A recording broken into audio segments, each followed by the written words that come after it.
यह है एक मुंजा। कहते हैं कुछ आत्माएं मरने के बाद भी मुक्त नहीं होती। वे ना पूरी तरह इस दुनिया में रहती हैं और ना ही दूसरी दुनिया में जा पाती हैं। वे बीच में ही अटक जाती हैं और ऐसी ही एक अवस्था को कहा जाता है मुंजा। क्या आपने कभी रात में ऐसा महसूस किया है कि आपकी छत पर कोई चल रहा है, या अचानक लगा हो कि किसी ने आपका नाम लिया, लेकिन जब आपने पीछे देखा तो वहाँ कोई नहीं था? या ऐसा लगा हो कि कोई अभी अभी आपके पास से गुजरा है?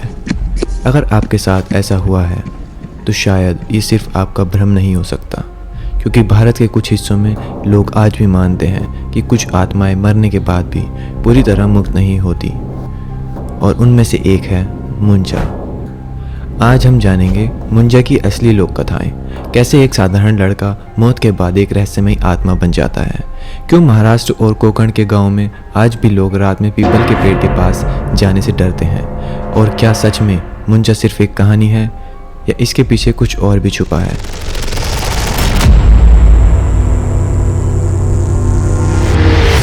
मुंजा की कहानी किसी फिल्म से नहीं आई। यह महाराष्ट्र और कोंकण क्षेत्र की सदियों पुरानी लोक कथाएं हैं। गांव में यह कहानी पीढ़ियों से सुनाई जाती रही है, इतनी कि आज भी कई लोग इसे सिर्फ कहानी नहीं बल्कि एक चेतावनी मानते हैं। लेकिन मुंजा का रहस्य समझने के लिए हमें पहले समझना होगा एक खास संस्कार को, उपनयन संस्कार। हिंदू परंपराओं में जीवन को 4 आश्रमों में बांटा गया है। उनमें से पहला आश्रम होता है ब्रह्मचर्य। इसकी शुरुआत होती है उपनयन संस्कार से। इसी संस्कार में लड़कों को जनेऊ पहनाया जाता है और उसे शिक्षा के मार्ग पर प्रवेश कराया जाता है।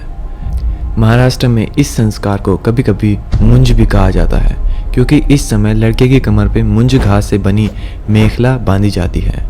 यहीं से मुंजा शब्द की शुरुआत होती है। कहा जाता है अगर किसी लड़के की मृत्यु उपनयन संस्कार के बाद लेकिन विवाह से पहले हो जाए तो उसकी आत्मा अधूरी रह जाती है। न वह पूरी तरह बालक है, न गृहस्थ और ना ही मुक्त। वह जीवन और मृत्यु के बीच एक अजीब सी अवस्था में अटक जाता है, और इसी अवस्था को लोक कथाओं में कहा गया है मुंजा। कोंकण क्षेत्र की कथाओं के अनुसार मुंजा अक्सर पीपल के पेड़ पर रहता है, कभी कभी पुराने कुएं के पास। इसी कारण कई ग्रामीण इलाकों में आज भी कहा जाता है रात में पीपल के पेड़ के नीचे अकेले मत बैठो। लेकिन यहाँ एक सवाल उठता है, क्या यह सिर्फ लोगों को डराने के लिए बनाई गई कहानी है, या फिर इस लोक कथा के पीछे कोई असली घटना छुपी हुई है? क्योंकि मुंजा की कहानी यहीं ख़त्म नहीं होती। असल में सबसे अजीब बात तो अभी शुरू होती है, क्योंकि कहानियों के अनुसार मुंजा सिर्फ पेड़ों पर नहीं रहता, वह लोगों को देखता भी है और कभी कभी किसी को चुन भी लेता है। लेकिन वह ऐसा क्यों करता है, और मुंजा का स्वभाव इतना रहस्यमय क्यों माना जाता है? अगर मुंजा सच में मौजूद है तो वह करता क्या है? क्या वह सिर्फ पेड़ों पर रहता है या सच में लोगों को नुकसान भी पहुंचाता है? लोक कथाओं में मुंजा को बहुत अजीब स्वभाव की आत्मा माना जाता है। कुछ लोग कहते हैं कि वह बेहद शरारती होता है, लेकिन कुछ कथाओं में उसे खतरनाक भी बताया गया है। कहा जाता है कि मुंजा अक्सर रात में अपने पेड़ के आसपास घूमता है, और जो भी व्यक्ति उसके क्षेत्र में आता है वह पहले उसे चुपचाप देखता है, फिर धीरे धीरे पास आता है और फिर कभी कभी उस व्यक्ति को डराने लगता है। महाराष्ट्र और कोंकण के कई गांवों में एक अजीब सी कहानी सुनाई जाती है। कहा जाता है कि अगर कोई व्यक्ति मुंजा के पेड़ के नीचे जाता है तो कभी कभी ऊपर से पत्थर गिरने लगते हैं, लेकिन जब लोग ऊपर देखते हैं तो वहाँ कोई नहीं दिखाई देता। कहानियाँ कहती हैं कि यह मुंजा की शरारत होती है। मुंजा के बारे में एक और डरावनी मान्यता है। कहा जाता है कि वह आवाज़ की नकल कर सकता है, यानी मुंजा किसी आपके परिचित व्यक्ति की आवाज़ में आपका नाम लेकर पुकार सकता है। इसी कारण कुछ जगहों पर आज भी कहा जाता है अगर रात में किसी सुनसान जगह से कोई तुम्हारा नाम पुकारे तो तुरंत जवाब मत देना। मुंजा को बेहद बुद्धिमान आत्मा भी बताया गया है।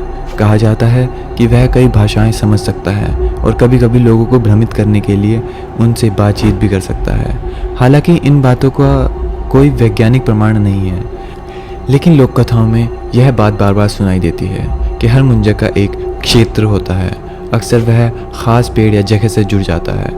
अगर कोई व्यक्ति उसके क्षेत्र को नुकसान पहुंचाए तो मुंजा उस व्यक्ति से नाराज़ हो सकता है। कुछ कहानियों में तो यह भी कहा गया है कि वह उस व्यक्ति का लंबे समय तक पीछा करता है। लेकिन क्या ये सच है? कुछ लोग मानते हैं कि यह सब सिर्फ डराने की कहानी है, लेकिन एक बात फिर भी अजीब है।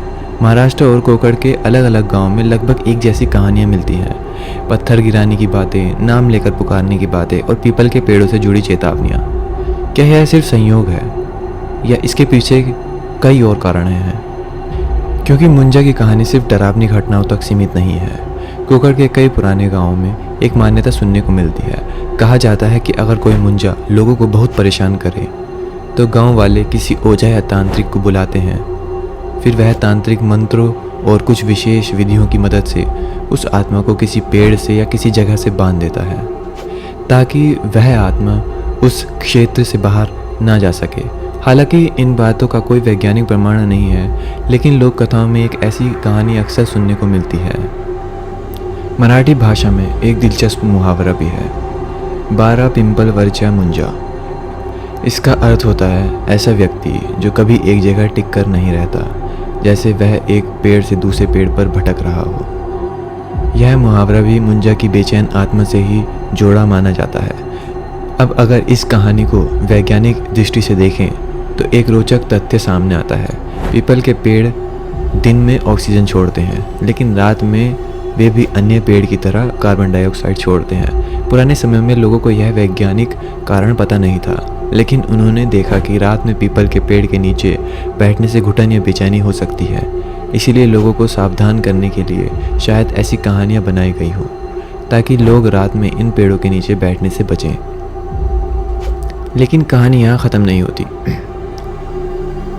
अगर यह सिर्फ लोगों को सावधान करने के लिए बनाई गई कहानी है, तो यह कहानी इतनी विस्तृत क्यों है?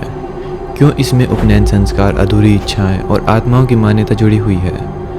और क्यों महाराष्ट्र के कई गांवों में आज भी लोग पीपल के पेड़ के पास रात में जाने से बचते हैं? शायद मुंजा सिर्फ एक लोक कथा है, शायद यह सिर्फ डर और कल्पना का मिश्रण है। लेकिन अगर यह सिर्फ कहानी है, तो यह सदियों से जिंदा क्यों है? और अगर यह सच में एक अधूरी आत्मा है, तो क्या वह आज भी कहीं मौजूद है?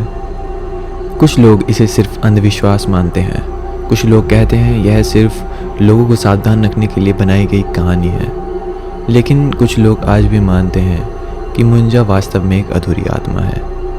इतिहास में हर समाज ने अपनी सुरक्षा के लिए कुछ कहानियाँ बनाई हैं। जंगलों से दूर रहने के लिए कुछ कथाएं बनी, खतरनाक जगहों से बचाने के लिए कुछ डरावनी कहानियाँ बनाई गई। मुंजा की कहानी भी शायद उन्हीं में से एक हो, लेकिन फिर भी एक रहस्य बाकी है। अगर यह सिर्फ कहानी है, तो अलग अलग जगहों पर लगभग एक जैसी कथाएं क्यों मिलती हैं? क्यों हर कहानी में पीपल का पेड़ ही होता है? क्यों हर कहानी में एक अधूरी आत्मा की बात होती है? और क्यों लोग आज भी कहते हैं रात में पीपल के पेड़ के नीचे मत बैठो?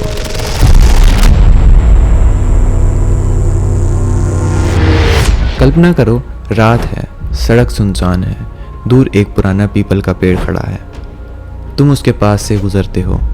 अचानक तुम्हें ऐसा लगता है कि ऊपर कोई हिल रहा है। तुम रुकते हो।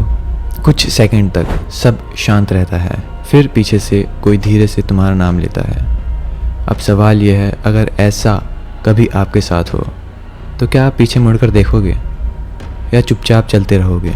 अपना जवाब कमेंट में ज़रूर बताना। अगर आपको भारत की ऐसी ही रहस्यमयी लोक कथाओं के बारे में जानना पसंद है, तो इस चैनल को ज़रूर सब्सक्राइब करें।